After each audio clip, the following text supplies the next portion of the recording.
Verse 753. The mind, primarily pure, is with the secondary passions, with the manas, etc., and in union with the ego soul. This is what is taught by the best of speakers. We've had a few verses like this, beginning with the mind, and this is mind with a capital M. Verse 750 begins, the mind primarily pure is a Tathagata's Garbha. And verse 748 was about the Alaya, where the Garbha is stationed. And the next verse is also about the mind. And I think I'll read that as well. The mind is primarily pure, but the manas, etc., are other than that. I won't read the rest of it. I'll just read that first bit because it kind of contradicts verse 753.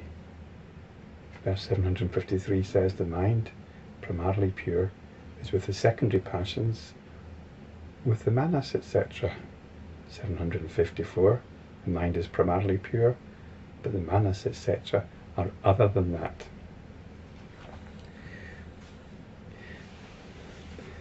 So back to verse 753, we're told that the mind is with the secondary passions. There's probably a list of secondary passions somewhere. The fundamental passions are those driven by desire and aversion or hate. The secondary passions, I think, will be things like fear, anxiety, worry, guilt, and so on. So being told that the mind, which is primarily pure, is with all these passions, is with the manas, which is the mind with a small m, and the etc. will, I expect, be the vijnanas, or what we can understand as the sense experiences.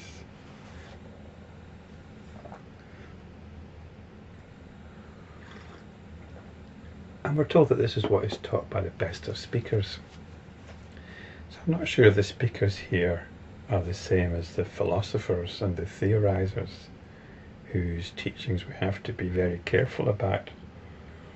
But I'm going to take this verse at face value and say that it's pointing to something true. So even though these verses are contradictory, we are not trying to accommodate them in our head. We need to look at what these verses are describing, at what they're pointing to. So it doesn't actually matter if they're contradictory, because different words can be used for the same thing. So mind, first of all, this is mind with a capital M, as I said. We usually understand this as having nothing to do with mind with a small m. Mind is what is pure. Both verses agree with this. Mind is untainted by sense experiences. It is our essential serenity. So how can it be with the secondary passions, with the manas, with the small mind, etc.? Well, it's like the sky being with the clouds. The sky is unaffected by the clouds.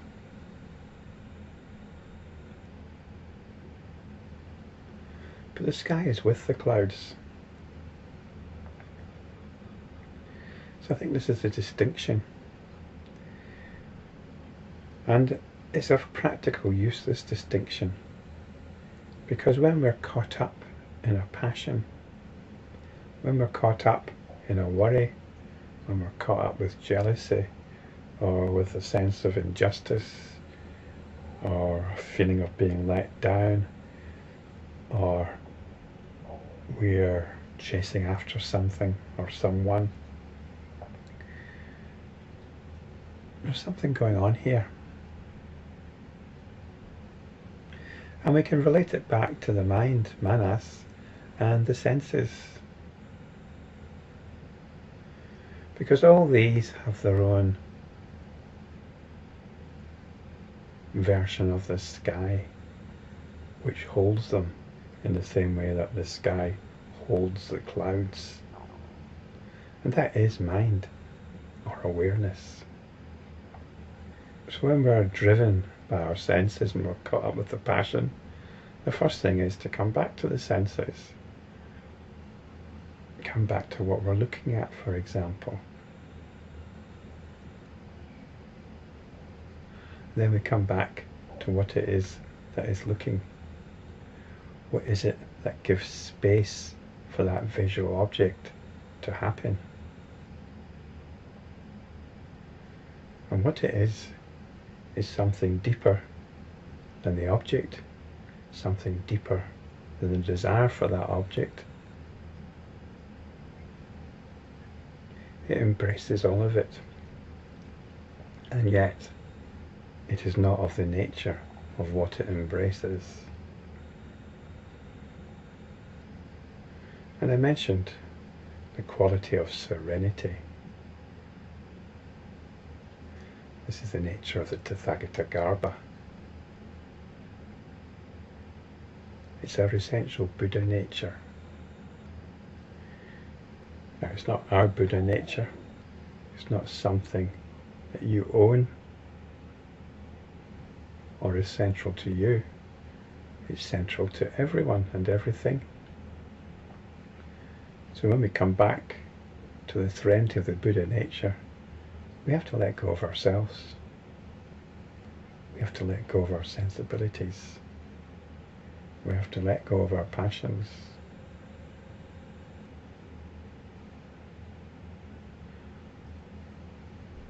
And not feed whatever feelings are still rumbling on. And we're told the mind, primarily pure, is in union with the ego soul.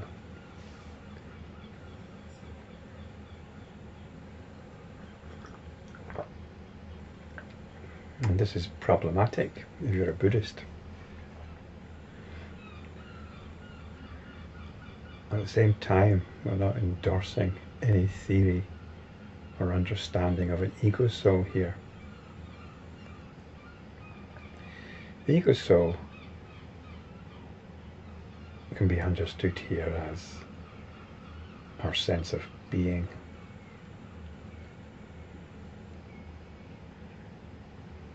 It's not something we're going to discuss or intellectually dissect. We're not going to describe it as individual or anything, because this sense of being is fundamentally no different from mind itself.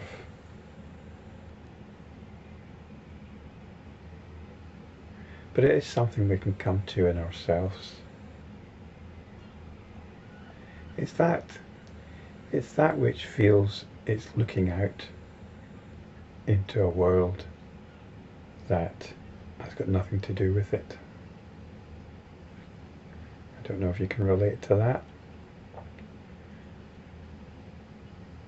Can you relate to this feeling, or it's more than a feeling, or this sensation of looking out onto a world that's got nothing to do with you? If you can, then this is quite promising. This gives you a way in. Gives you a way into the Tathagata Garbha. Well, never mind Tathagata Garbha if that's a bit too much for you. Gives you a way into suchness. It gives you a way into suchness. Don't think about it. I think we might as well have a look at verse 754. In a way, this is a conclusion of the practice that 753 encapsulates. Verse 754, the mind is primarily pure, but the manas, etc., are other than that. Varieties of karma are accumulated by them, and thus there are defilements giving rise to dualism. So when we're caught up in the passions, we examine the sense objects which are fueling them, including mental scenarios, not just physical objects, but mental scenarios. And then we direct our mindfulness to what is aware of these objects, physical sense objects or mental objects. Then we come back to this sense of being, which is looking out onto this world that has got nothing to do with it. And then we come back to the mind, which is primarily pure, realizing that the manas, etc., the manas and the senses are other than that. And then we've got this final statement: varieties of karma are accumulated by them, and this is by the mind and the senses, the passions. Perhaps passions here are the samskara, the psychologies which are generated by them. So karma means when you're not practicing. Karma means that you're identified with this understanding of an individual being in an external world. You're no longer resting in this sense of being that is looking outwards onto a disconnected world. So when we're not with that, we're getting caught up in our psychology, our secondary passions, our senses, and this is the world of karma. It's self-perpetuating, self-fueling, and thus there are defilements giving rise to dualism.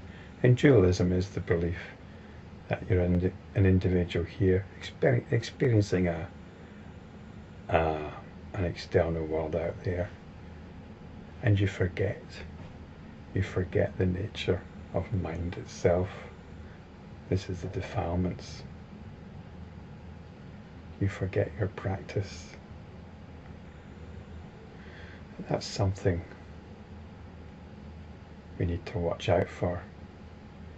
And hopefully these videos are a reminder, prompting you to remember the awareness which is hearing this, to realize once again its all-encompassing nature,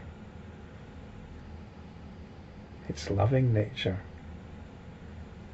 but above all, its equanimous, serene nature.